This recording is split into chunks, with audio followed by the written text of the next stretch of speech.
नमस्कार, welcome to my YouTube channel. अचानक से पाकिस्तानी यूट्यूब चैनल्स जो भारत में बैन हुए थे, ऑपरेशन सिंदूर से कुछ ही दिन पहले पहलगाम आतंकी हमले के बाद अब भारत में अचानक से इन अकाउंट्स को अनब्लॉक करने का प्रोसेस स्टार्ट हो चुका है। कई इंडियंस ये सब देखकर बहुत ही शॉक्ड हैं। ना केवल इंडियंस बल्कि पाकिस्तानी न्यूज़ आउटलेट्स भी इसको रिपोर्ट कर रहे हैं कि इंडिया ने सडनली पाकिस्तानी यूट्यूब चैनल्स पर जो बैन लगाया था उसे हटा दिया है। ना केवल पाकिस्तानी बल्कि इंडियंस भी सोच रहे हैं कि आखिर ऐसी कौन सी मजबूरी थी जो इन चैनल से बैन को सडनली हटाना पड़ा। इंडिया में कई सारे जर्नलिस्ट फ्रस्ट्रेशन में आखिर लिख रहे हैं कि why is this joke with the people of India. Bharat के लोग जो पैट्रियोटिक हैं, जो देश को समर्थन करना चाहते हैं, चाहे अपने टैक्सेस के थ्रू या अपने किसी ऑनलाइन मीडियम के माध्यम के थ्रू, लग रहा है उनके साथ मजाक किया गया है बहुत ही खराब लेवल का। मैं आपको सीधा सीधा ये बता दूं कि पाकिस्तान की जो डिजिटल इकोनॉमी है, उनके यहाँ जो भी कंटेंट क्रिएटर हैं, सभी के सभी इंडियन व्यूज पर चलते हैं। बहुत ही फेमस आप लोग सभी जानते होंगे, देखते होंगे अक्सर, शोएब अख्तर, जिनका यूट्यूब चैनल भारत में बैन कर दिया था बाकी अन्य चैनल्स के साथ।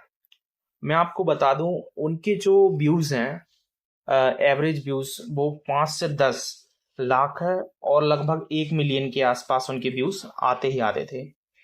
लेकिन जैसे ही भारत ने इस पर बैन लगाया, सडनली जैसे ही भारत ने इस पर बैन लगाया, आप विश्वास नहीं मानेंगे, 1 मिलियन व्यूज एवरेज देने वाला चैनल सडनली 30 से 40 हजार सिर्फ व्यूज दे रहा है। 30 से 40 हजार।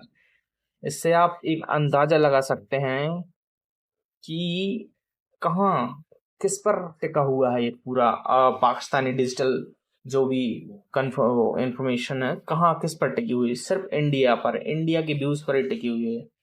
ऐसे बहुत से चैनल हैं जो मैं आपको एग्जाम्पल के तौर पर बता सकता हूँ। इसी प्रकार से जो भी इनके इंस्टाग्राम पर बड़े बड़े इन्फ्लुएंसर हैं जो अपने आप को सेलिब्रिटी कहते हैं, जैसे ही इंडिया ने इनके अकाउंट को शट डाउन किया, इंडिया में इनकी रीच खत्म हो गई। इनको अपने आप एहसास हो गया कि ये कितने बड़े सेलिब्रिटी हैं। कई मिलियंस में व्यूज आते थे, रीच जाती थी, अब वो सिर्फ सिमट के रह गई 1 लाख, 2 लाख, 1 हजार, 2 हजार, बस।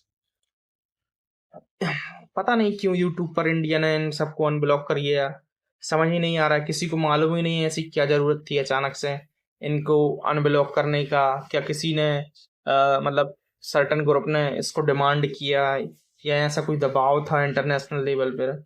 No one knows. ये बहुत ही बड़ी लेवल की कह सकते हैं, किसी को कुछ मालूम ही नहीं इस बारे में।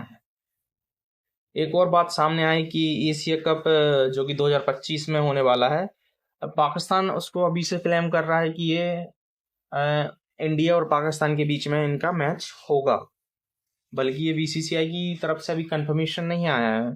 फिर भी वो उनको मालूम है कि कहीं ना कहीं इंडिया पिघल जाएगा। पता नहीं एक ऐसे देश के खिलाफ पता नहीं इतनी क्यों नरमी बरती जा रही है जिससे हमारे देश के निहत्थे सिविलियन को मारा और जो हमारे देश के खिलाफ आतंकवाद को स्पॉन्सर करता है। बहुत ही सैड है।